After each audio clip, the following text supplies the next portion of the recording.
Distinguished guests, the President of the United States, Joe Biden. Hey, buddy. Thank you. Please be seated. Well, good evening. We just concluded this year's NATO summit, and the consensus among the members was it was a great success. It was especially momentous because it represented the 75th year of the most important military defense alliance in the world's history of the world. We should never forget that NATO grew out of the wreckage of World War II, the most destructive war in history. The idea was to create an alliance of free and democratic nations that would commit themselves to a compact of collective defense. Standing together, they knew we'd all be safer. An attack on one would be treated as an attack on all. And it's worked because a would-be aggressor knows if they attack one of us, they'll be attacked by all of us.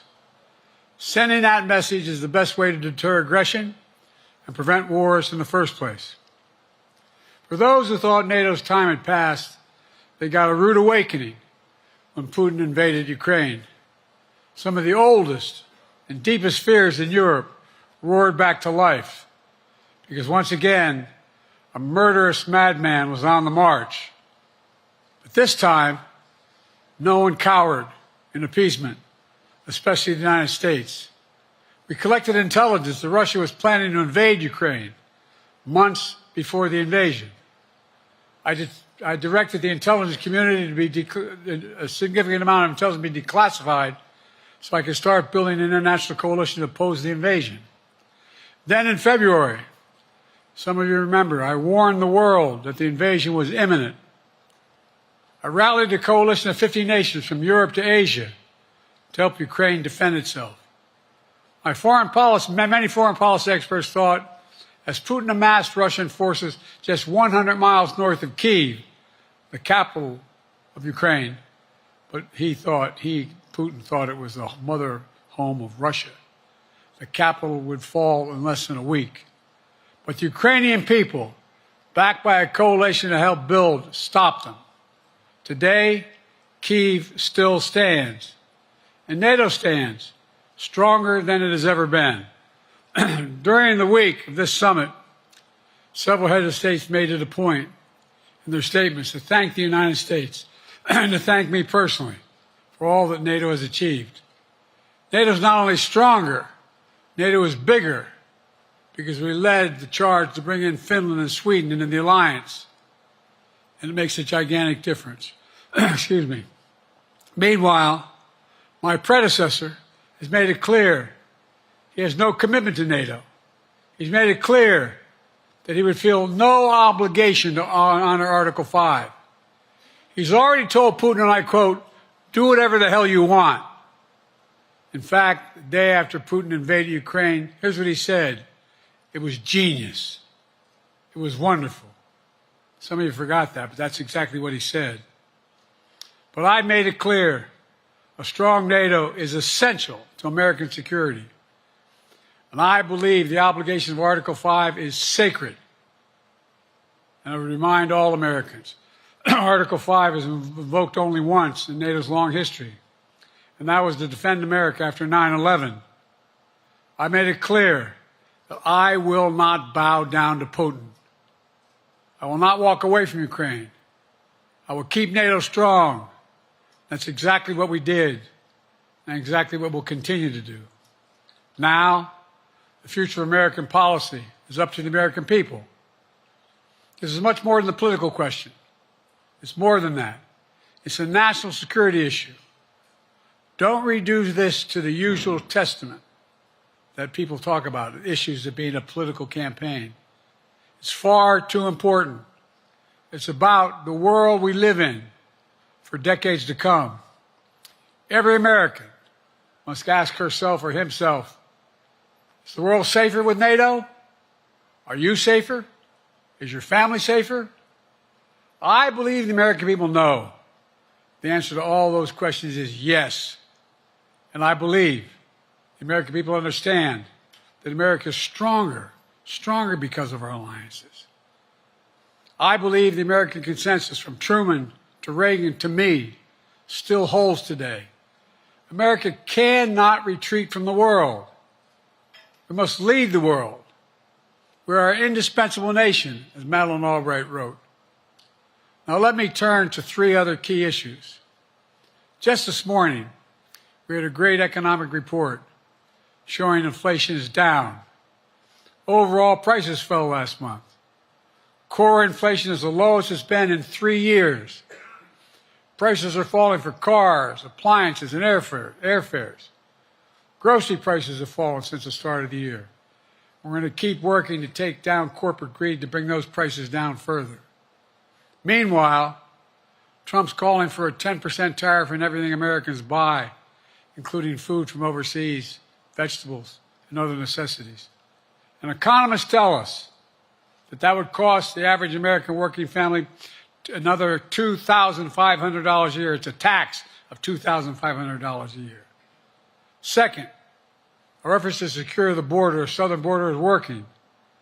After Trump killed the bipartisan effort to secure the border, Republicans and Democrats had worked on, because he thought it would benefit me and make him a loser, Republicans walked away. So I took executive action last month. As a consequence, working with Mexico, border encounters have gone down over 50%. The current level is lower today than when Trump left office. Third, for months, the United States has been working to secure a ceasefire in Gaza, to bring the hostages home, to create a path for peace and stability in the Middle East. 6 weeks ago, I laid out a detailed plan in writing. It was endorsed by the UN Security Council, the G7. That framework is now agreed on by both Israel and Hamas. So I sent my team to the region to hammer out the details. These are difficult, complex issues. There's still gaps to close, but we're making progress. The trend is positive, and I'm determined to get this deal done and bring an end to this war, which should end now. Let me conclude where I began. We're the United States of America. We are the indispensable nation. Our leadership matters. Our partnerships matter. This moment matters. We must rise to meet it. With that, I'll take your questions. I've been given a list of people to call on here. Reuters, Jeff Mason.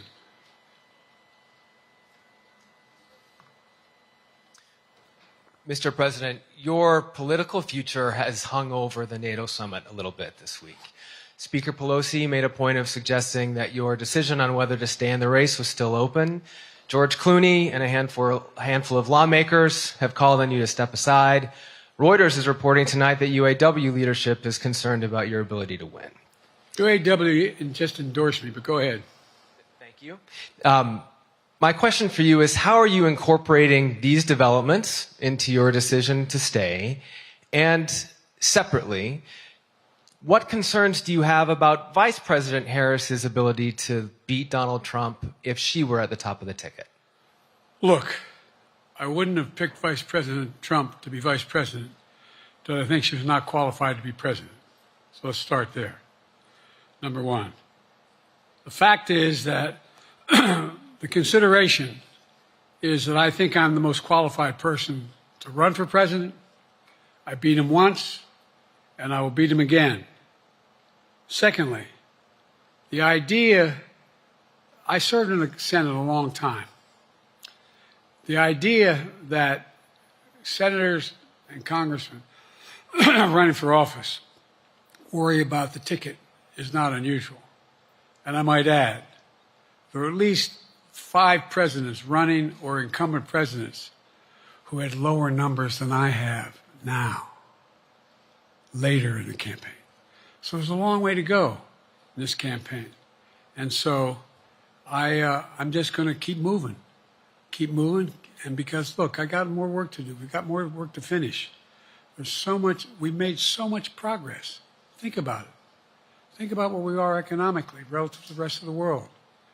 Name me a world leader who wouldn't want to trade places with our economy. We've created over 800,000 manufacturing jobs, 1.5 million jobs. I mean, so things are moving. We got more to go. Working class people still need help. Corporate greed is still at large.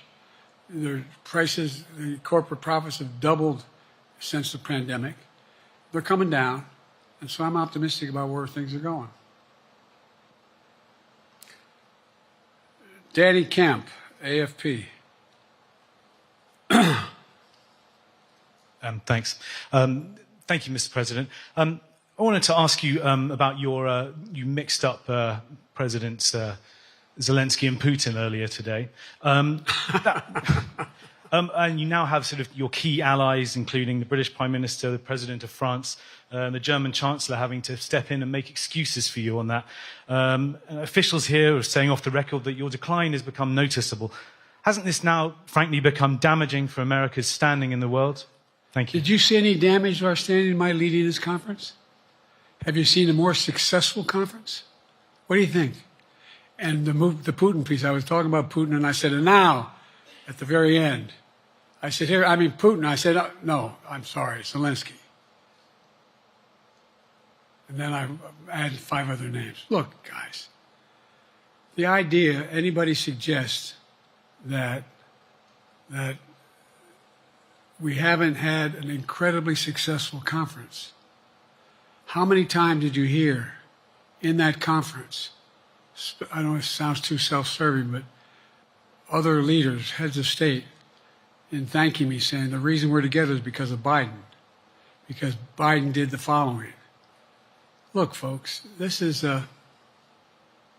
well, anyway, I thought it was the most successful conference I've attended in a long time, and find me a world leader who didn't think it was. Next one, Nancy Cordes, CBS. Thank you, Mr. President. You mentioned other instances in history where presidents have faced a challenge, but what makes this moment in history so unique is that it is not your enemies who are calling on you to reconsider your decision to stay in the race. It's your friends, supporters, people who think you've done a great job over the past 4 years.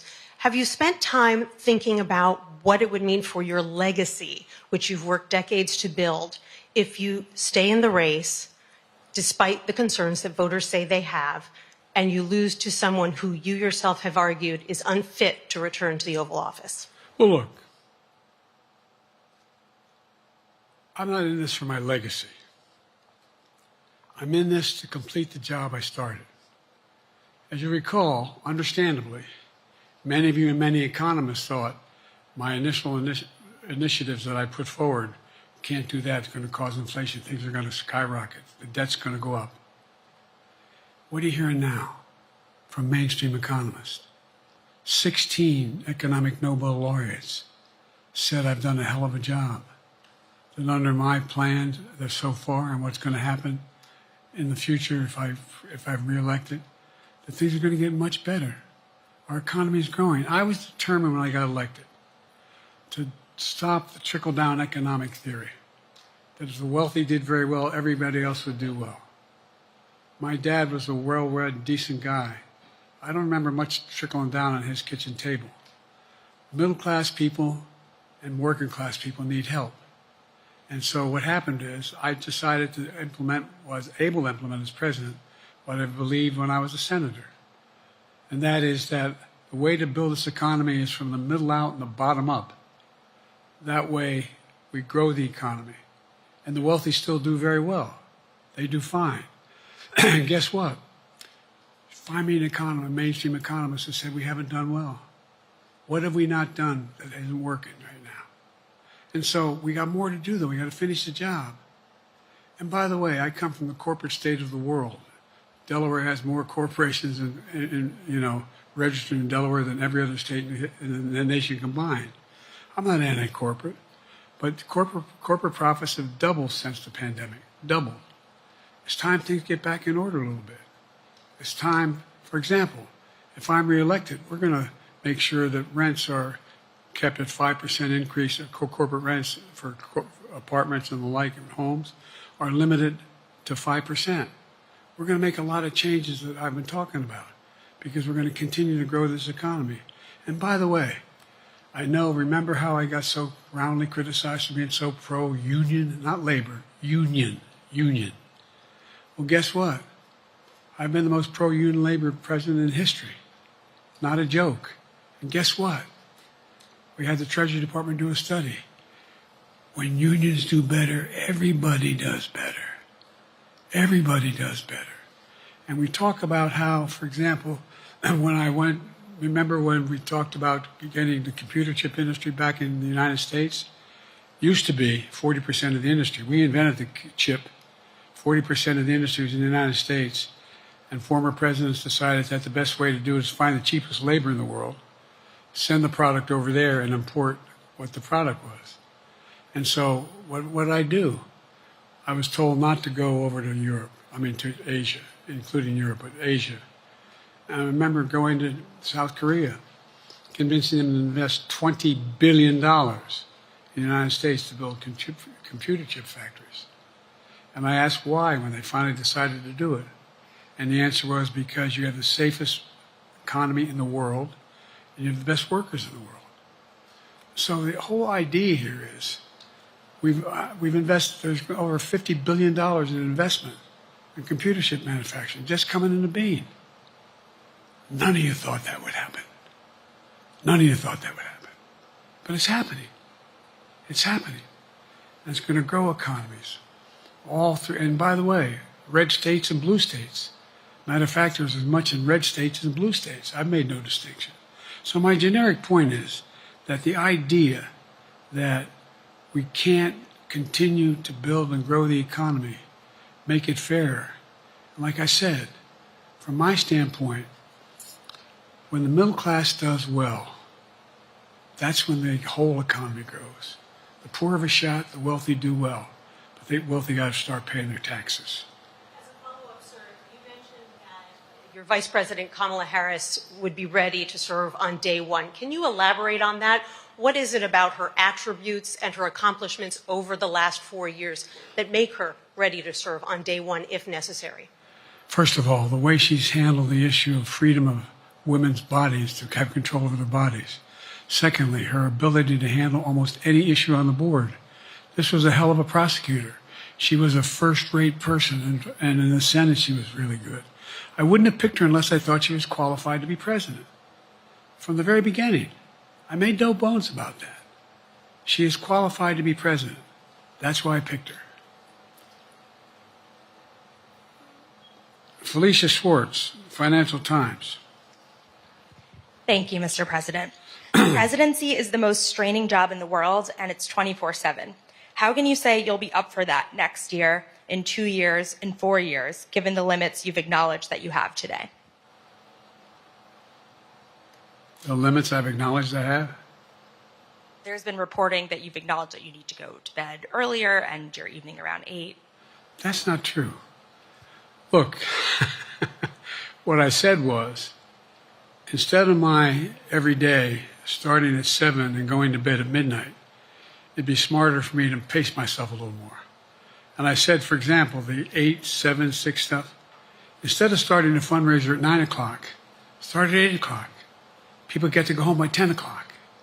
That's what I'm talking about. I'm not talking about, and if you looked at my schedule since I made that stupid mistake in the campaign, in the debate, I mean, my schedule has been full bore. I've done, where's Trump been? Riding around in his golf cart, filling out his scorecard before he hits the ball? I mean, look, he's done virtually nothing. And I have, I don't know how many, don't hold me to it, roughly 20 major events. Some of them with thousands of people showing up. And so I just think it's better. I always have an inclination, whether I was playing sports or doing politics, just to keep going, not stop. I just got to just pace myself a little more. Pace myself. And the next debate, I'm not going to be traveling into 15 time zones a week before. Anyway, that's what it was about. That's what it was about. And by the way, even with that, I love my staff, but they add things all the time. At the very end. I'm catching hell from my wife for that. Anyway. I'm sorry, Zeke Miller, Associated Press. Thank you, Mr. President. Two questions for you. First, on the NATO summit, President Zelensky, in your meeting with him, he pressed you to lift your limitations on the Ukrainian use of American weapons, saying that, in his public remarks afterwards, saying that Ukraine cannot win the war unless those limitations are lifted. Are you reconsidering your position on that? And then secondly, following up on Felicia's question there, leaders of your own party have said that they're not worried about that debate. They're worried about the next bad night and the bad night after that. How can you reassure the American people that you are up to the task and that there won't be more bad nights at a debate stage or somewhere else? First thing about Zelensky asking for the ability to strike deep into Russia. We've allowed Zelensky to use American weapons in the near term, in the near or abroad, into Russia. Whether or not he should be attacked. For example, should Zelensky, he's not. If he had the capacity to strike Moscow, strike the Kremlin, would that make sense? It wouldn't. The question is, what's the best use of the weaponry he has, the weaponry we're getting to him? I've gotten a more long-range capacity, as well as defensive capacity. And so our military is where I'm following the advice of my commander-in-chief, the chief of staff of the military, as well as the Secretary of Defense and our intelligence people. And we're making a day-to-day basis on what they should and shouldn't go, how far they should go in. That's a logical thing to do. Second question related to Bad nights, sir. How can you reassure the American people that you won't have more bad nights, whether they be on a debate stage or on some matter of foreign policy? Well, I tell you what, the best way to assure them is the way I assure myself. And that is, am I getting the job done? Am I getting the job done? Can you name me somebody who's got more major piece of legislation passed in 3.5 years? I created 2,000 jobs just last week. So if I slow down, I can't get the job done. That's a sign that I shouldn't be doing it. But there's no indication of that yet. None. Who I got here?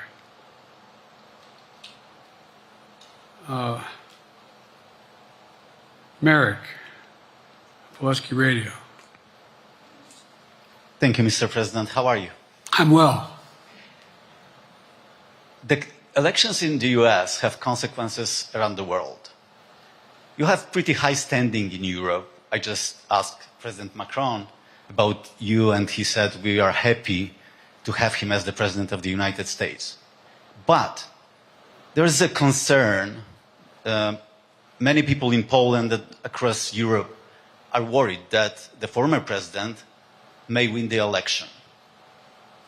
And there's a lot of concern that Donald Trump may weaken NATO, stop supporting Ukraine, or push Ukraine to give up territories to Russia. They're correct. And yourself was warning just 2 minutes ago about it. So my question is, do you think that Europe will be left on its own if Donald Trump wins the election? And what's your advice to European leaders to prepare for possible US disengagement? Well, look, I think, how can I say this without sounding too self-serving? I'm not having any of my European allies come up to me and say, Joe, don't run.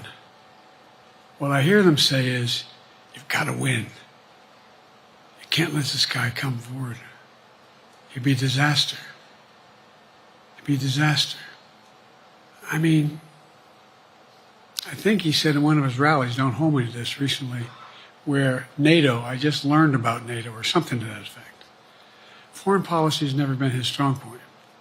And he seems to have an affinity to people who are authoritarian. That worries, as I tell you from Poland, that worries Europe. That worries Poland. And nobody, including the people of Poland, think that if he wins in Ukraine, he's going to stop in Ukraine, that that's going to be the end of it. And so what I can say is, I think I'm the best qualified person to do the job, to make sure that Ukraine does not fall, that Ukraine succeeds, that the European alliance stays strong. You may recall, no one was talking about Finland joining NATO. I remember talking to Putin right after we got elected in Geneva, and he was talking about what we should do. We couldn't be in Eastern Europe, etc. And I said, you're looking for the Finlandization of Ukraine. I said, you're going to get the NATOization of Finland. And about 4 weeks later, I got a call. That's not true. Probably 5 months later, from the president of Finland, could he come and see me? In my office. I invited him to the Oval Office. We sat down and talked. He said he wanted to join NATO. Could I help?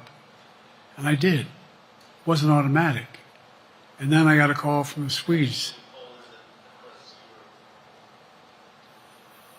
I beg your pardon?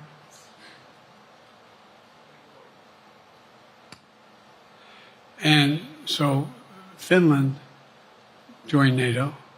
800-mile border is a significant, and they were already allies, but they weren't part of NATO. And you heard, I think you heard, maybe I can't recall whether he said it publicly in our closed meeting, but he wouldn't mind it being repeated. He said, we decided in Finland, the people of Finland decided they had to be part of NATO. It was in our interest because of the joint ability to be together, to dissuade any attack on Finland. And the same thing with Sweden. It took a lot of selling to some folks, particularly in Turkey and other places, to agree to the expansion. But it expanded. And we're a hell of a lot stronger because of it. We're more secure because of it. And by the way, I was able to get 50 other nations, 50, to support Ukraine. 50. We were able to bring about a coalition of Europe and Asia, Japan and South Korea. I just we talked about AUKUS, and we talked about the relationship between Australia, New Zealand, Japan, South Korea, the United States. We're making the world safer and stronger because we have to deal with the new arrangement that exists in the world. The Cold War is over. The post-war era is over. What is going to replace it? And I respectfully suggest I have a pretty good idea what that should be. I've convinced a lot of people to follow it. And we're just going to get stronger. David Sanger. Where is it?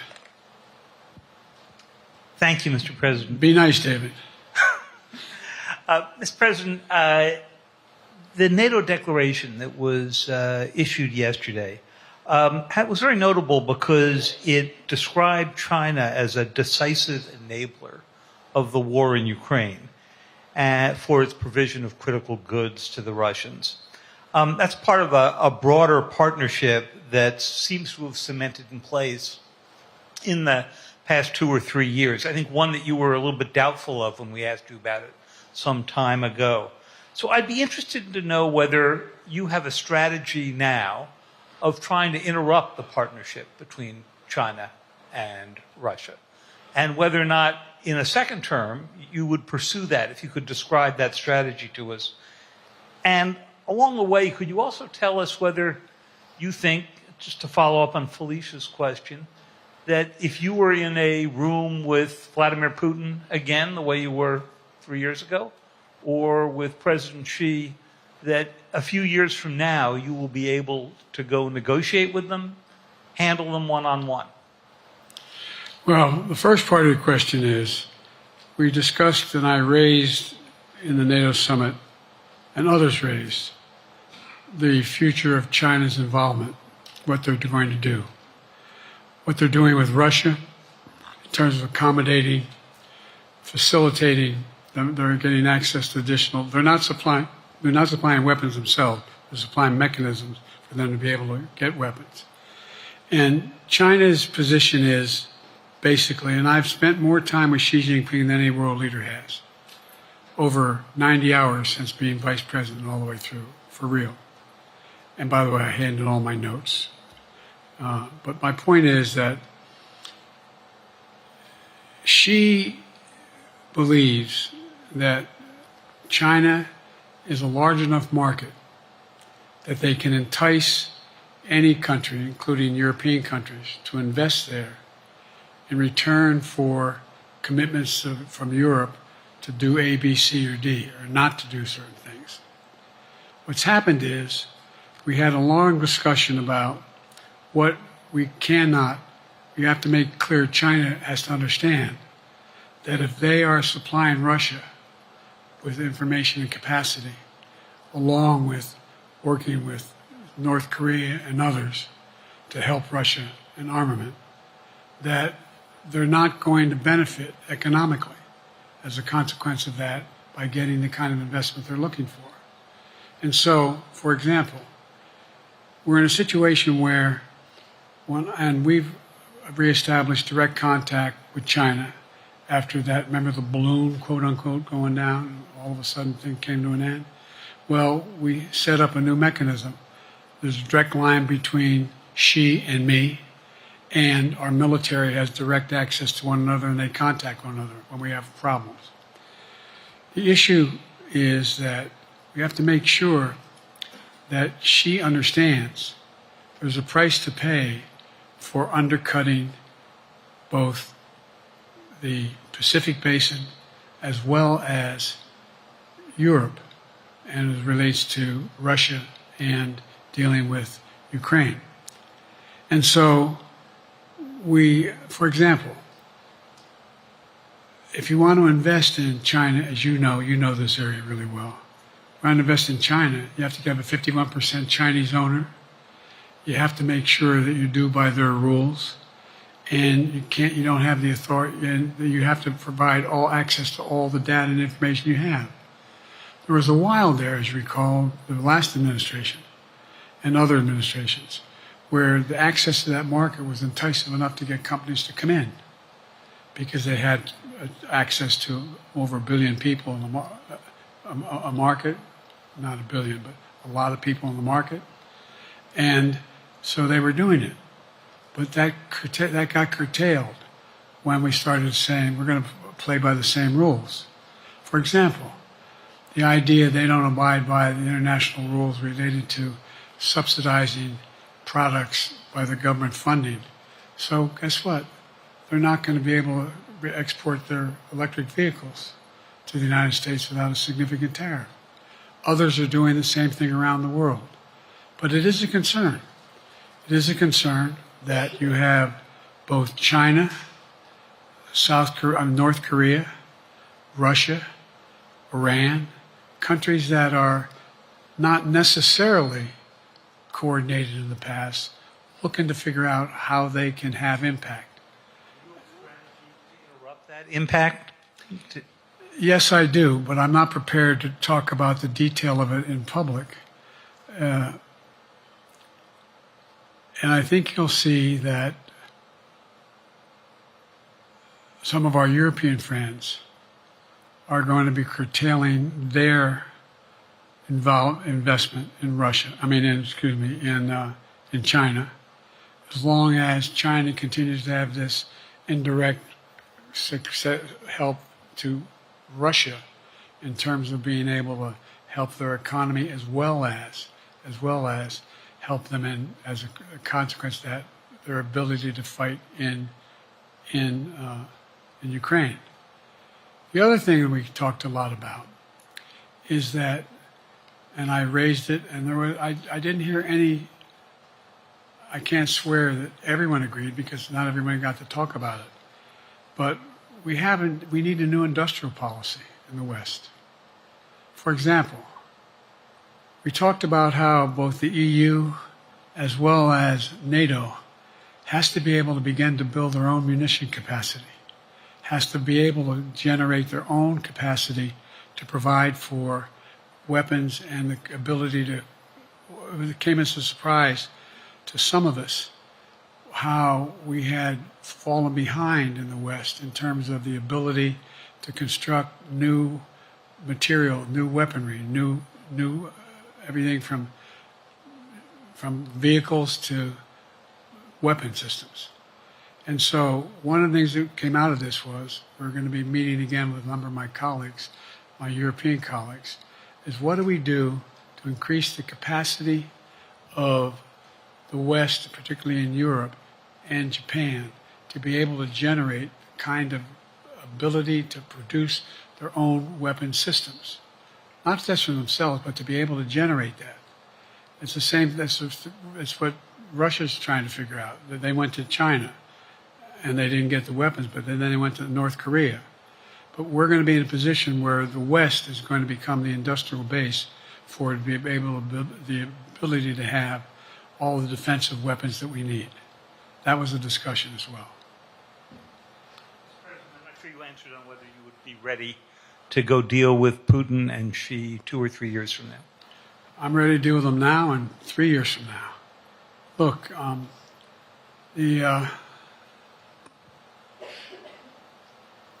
like I said, I'm dealing with Xi right now and direct contact with him. I have no good reason to talk to Putin right now. There's not much that he is prepared to do in terms of accommodating any change in his behavior. And but there isn't any world leader I'm not prepared to deal with.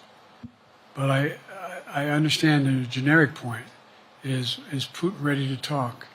I'm not ready to talk to Putin unless Putin's ready to change his behavior. And the idea, look, Putin's got a problem. First of all, in this war that he is supposedly have won, and by the way, I think, don't hold me to the exact number, but I think that Russia had 17.3% of Ukraine that they've conquered. Now it's 17.4. I mean, in terms of percentage of territory. They've not been very successful. They've caused horrible damage, loss of life. But they've also lost over 350,000 troops, military, killed or wounded. They have over 1 million people, particularly young people with technical capability, leaving Russia because they see no future there. They've got a problem. But what they do have control of is they are very good at controlling and running the public outcry that relates to how they use mechanisms to communicate with people. They lie like hell through the constituencies. They lie like hell about what's going on. And so the idea that we're going to be able to fundamentally change Russia in the near term is not likely. But one thing for certain, if we allow Russia to succeed in Ukraine, they're not stopping in Ukraine. I recommend, I know you know this because you've written about it, read Putin's speech after they moved in, what it was all about in Kyiv. It wasn't about just, anyway, read what his objective is. And anyway, but so I think that I'm prepared to talk to any leader who wants to talk, including if Putin called me and wanted to talk. Last time I talked to Putin was trying to get him to work on an arms control agreement related to nuclear weapons in space. That didn't go very far. So my point is, I'm prepared to talk to anybody, but I don't see any inclination. There is an inclination on the part of the Chinese to keep in contact with me, because they're not sure where this all goes. And look what's happened in Asia. We have strengthened the Asian Pacific area more than anybody else has. We just put together with, today I brought on, I asked our NATO allies that we bring on the group from the South Pacific, Australia, New Zealand, Japan, Australia. I already mentioned Australia. And I met twice now, I think, with the 14 leaders of the Pacific Island nations. And we've slowed down what's going on there. We slowed down China's reach. But there's a lot of work to do. This is a moving target, and I don't take it lightly. Sam from NPR. Thank you, Mr. President. Asma Khalid with NPR. I have two questions. Earlier, you spoke about the ceasefire plan between Israel and Hamas. We're now looking at 10 months of war, and I'm curious if there's anything that you feel personally you wish you would have done differently over the course of the war. And then secondly, if I may, I wanted to ask you about your presidential campaign. I remember covering your campaign in 2020, and there was a moment where you referred to yourself as a, quote, bridge candidacy, a transition to a younger generation of leaders. I want to understand what changed. Two things. Let's go back to when you talked about would I have changed anything that's happening with Israel and the Palestinians and the Palestinian movement. The answer is, as you recall, from the very beginning, I went to Israel, but I also got immediate contact with al-Sisi in Egypt. I met with the King of Jordan.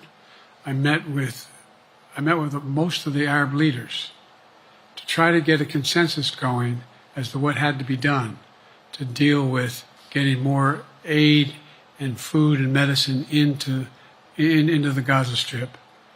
And we pushed it really hard. And Israel occasionally was less than cooperative, number one. The Israeli War Cabinet, I've been dealing with Israel since Golda Meir. Some of the reporters around here come me all the time have heard me say this. The first time I met with Golda Meir, I sat across from her at her desk, and her assistant was Rabin sitting next to me. That's how far back I go. I know Israel well, and I support Israel. But this war cabinet is one of the most conservative war cabinets in the history of Israel. And there's no ultimate answer other than a two-state solution here. And so what was able to be done in terms of the plan I put together was it would be a process for a two-state solution. And we get the Arab nations to, particularly from Egypt all the way to Saudi Arabia, to be in a position where they would cooperate in the transition so that they could keep the peace in Gaza without Israeli forces staying in Gaza. The question has been from the beginning, what's the day after in Gaza? And the day after in Gaza has to be, the end of the day after has to be no occupation by Israel in the Gaza Strip, as well as the ability for us to get in and out as rapidly as you can, all that's needed there. I've been disappointed that some of the things that I've put forward have not succeeded as well, like the port we attached from Cyprus. I was hopeful that would be more successful. But that's why when I went to Israel immediately after the massacres that occurred at the hands of Hamas, the one thing I said to the Israelis, and I met with the War Cabinet and with Bibi, don't make the same mistake America made after bin Laden. There's no need to occupy anywhere. Go after the people who did the job. You may recall, I still get criticized for it, but I was totally opposed to the occupation and trying to unite Afghanistan. Once we got bin Laden, we should have moved on, because it was not no one's ever going to unite that country. I've been over every inch of that, not every inch, the entirety from the poppy fields all the way to the north. I said, don't make the same mistake we made. Don't think that's what you should be doing, is doubling down. We'll help you find the bad guys, Sinwar and company. And all this criticism about I wouldn't provide when the weapons they needed. I'm not providing them 2,000-pound bombs. They cannot be used in Gaza or any populated area without causing great human tragedy and damage. But remember what happened when you had the attack on Israel with rockets and ballistic missiles. I was able to unite the Arab nations as well as Europe, and nothing happened. Nothing got hurt. It sent an incredible lesson to what was going on from the Middle East. So there's a lot of things, in retrospect, I wish I had been able to convince the Israelis to do. But the bottom line is we have a chance now. It's time to end this war. It doesn't mean walk away from going after Sinwar and Hamas.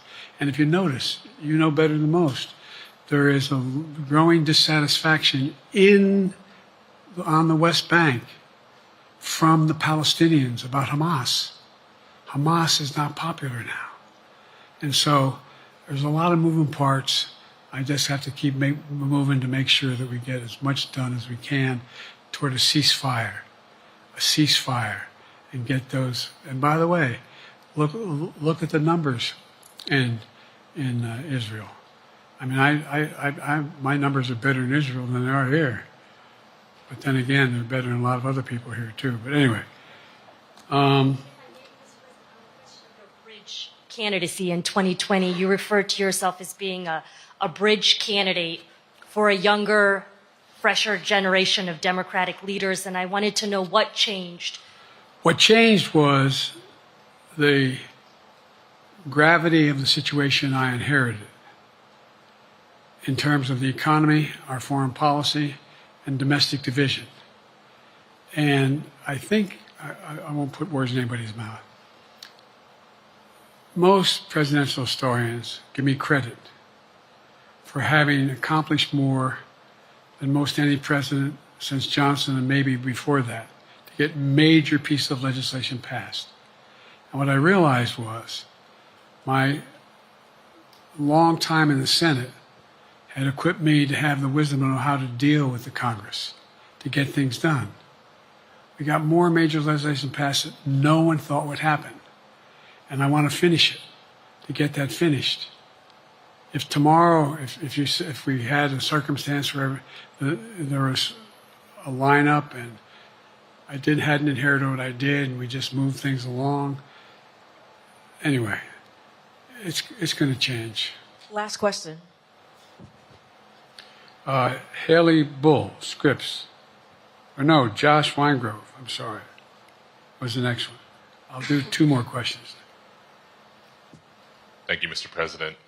Many of your colleagues, Democrats on the Hill, are watching tonight as they assess what they want to say about your candidacy. I'm wondering how you're thinking of this right now. It seems like your answer is clear, but they're watching how things go tonight, tomorrow in Michigan, next week in Texas and Nevada. Are you thinking that way about how the next week or 2 goes would inform your... Am I using that way, you say? Are you thinking that way about how the next 2 weeks go? Will that affect your decision, or are you fully determined on running in November as the party's nominee? I'm determined on running, but I think it's important that I allay fears by let them see me out there. Let me see them out. For the longest time it was, Biden's not prepared to sit with us unscripted. Biden's not prepared to, anyway. And so what I'm doing is, and I've been doing, I think we've done over 20 major events from Wisconsin to North Carolina to demonstrate that I'm going out in the areas where we think we can win, where we can persuade people to move our way, or people are already there. And here, look, the other thing is, we have the most extensive campaign organization of anybody's had in a long, long time. We have well over 1,000 volunteers knocking on doors, making phone calls, making tens of thousands of phone calls. We have headquarters, I forget exactly how many, I don't want to cite a number and then find out I'm off, but we have scores of headquarters in all the toss-up states. We're organized, we're moving, and that's awful hard to replace in the near term. And here's the other thing. I was in the Senate a long time. Very proud of what I've done in the Senate. I was chairman of the Foreign Relations Committee for a long time, and I was chairman or ranking member and chairman of the Judiciary Committee. I'm going to be going down to the Johnson Library. Anyway, I'm going to be going around making the case of the things that I think we have to finish and how we can't afford to lose what we've done or backslide on civil rights, civil liberties, women's rights. There's that little button we have. Control guns, not girls. I mean, the idea We're sitting around. That's where Kamala's so good as well. We're sitting around. More children are killed by a bullet than any other cause of death. The United States of America. What the hell are we doing? What are we doing? We got a candidate saying, promised the NRA, don't worry, I'm not going to do anything. I'm not going to do anything. We got a Supreme Court that is what you might call the most conservative court in American history. This is ridiculous. There's so much we can do still. And I'm determined to get it done. It's about freedom. And by the way, I'll end this. Well, I'm not going to do that. Haley has to come up too. But I remember I made a speech on democracy in Philadelphia at Independence Hall. And I'm not being critical, just observing. The bulk of the press, what the hell is he talking about that for? Democracy. You did. Democracy is not an issue. Democracy is not an issue. Except the polling data showed 60% of the people knew I was right, thought I was right. I'm not asking you a question. You don't have to answer, obviously. But do you think our democracy is under siege based on this court? Do you think democracy is under siege based on Project 2025? Do you think he means what he says when he says he's going to do away with the civil service, eliminate the Department of Education, make sure, we've never been here before. And that's the other reason why you say, hand off to another generation. I've got to finish this job. I've got to finish this job because there's so much at stake. We've had some discussions over the past few days with your press secretary about the question of health exams. And you said you take a cognitive test every day in this job. Are you open to taking another physical or test before the election? Governor Whitmer of Michigan, for instance, said it wouldn't hurt to take a test. Well, look, two things. One, I've taken 3 significant and intense neurological exams by a neurologist. In each case, as recently as February. And they say I'm in good shape, okay? Although I do have a little problem with my left foot because it's not as sensitive because I broke my foot and didn't wear the boot. But I'm good. I'm tested every single day about my neurological capacity to do decisions I make every day. You talk to my staff, all of you talk to my staff. Sometimes my staff talks a lot. But the fact of the matter is, I don't think you have them telling you that all the major ideas we've undertaken haven't been in part initiated by me. I remember when the staff and I said, I'm going to go to South Korea, we're going to get the chip. What are you doing? I'm going to get Japan and Korea back together again after essentially having hostilities toward one another since the end of World War II. I'm going to move and see that we can expand it. The only thing age does is help you with it, creates a little bit of wisdom if you pay attention. And so the point I'm making is, I think it's important that if the neurologist tells me he thinks I need another exam, and by the way, I've laid every bit of the record out, hadn't a thing. You ought to ask Trump for his, okay? I laid it all out. And every single day I'm surrounded by good docs. If they think there's a problem, I promise you, or even if they don't think it's a problem, they think I should have a neurological exam again, I'll do it. But no one's suggesting that to me now. And I'll ask you another question. No matter what I did, no one's going to be satisfied. Did you have 7 docs? Did you have 2? Who'd you have? Did you do this? How many times did you? So I am not opposed if my doctors tell me I should have another neurological exam, I'll do it. But that's where I am. Haley Bull, Scripps. Thank you, Mr. President. You said you're making decisions on a day-to-day basis when it comes to support for Ukraine. Does that mean you have not closed the door on further considering lifting restrictions for U.S.-made weapons inside Russia? And if I may, your convention is coming up where your delegates are pledged to make you the official nominee If they have second thoughts, are they free to vote their conscience? Obviously, they're free to do whatever they want, but I get overwhelming support. Overwhelming support. I won, I forget how many votes I won in the primary. Overwhelming. And so tomorrow, if all of a sudden I show up at the convention, everybody says, we want somebody else, that's the democratic process. It's not going to happen. Even if that means they vote for someone else? Sure. Look, I'll end this with this. I served in the Senate a long time. I understand the impetus of candidates running for local office and whether they think the top if they can help them or not.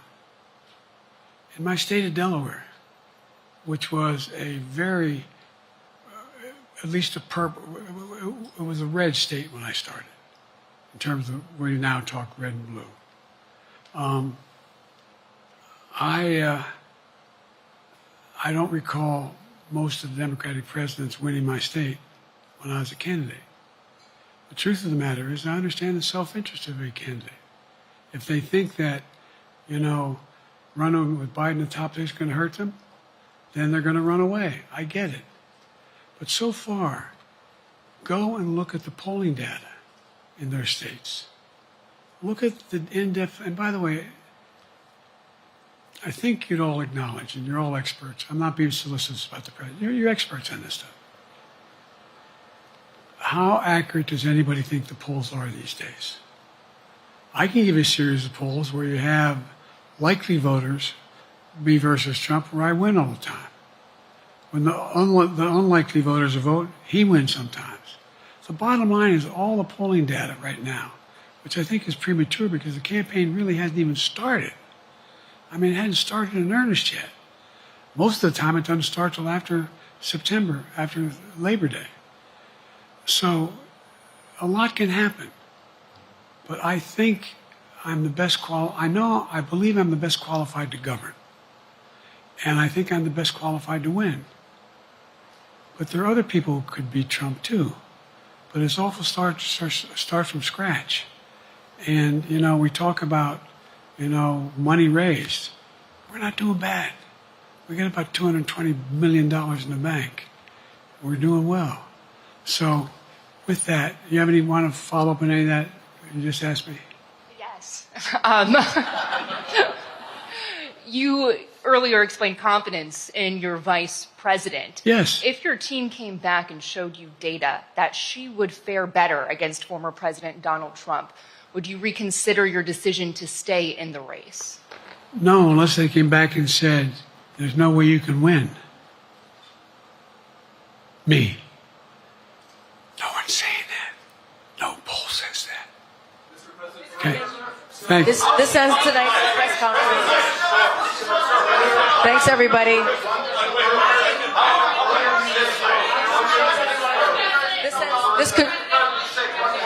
This concludes. Respectfully, earlier you misspoke in your opening answer. You referred to Vice President Harris as Vice President Trump. Right now, Donald Trump is using that to mock your age and your memory. How do you combat that criticism from tonight? Listen to him. This concludes tonight's press conference. Thank you, everybody. Thanks, everyone.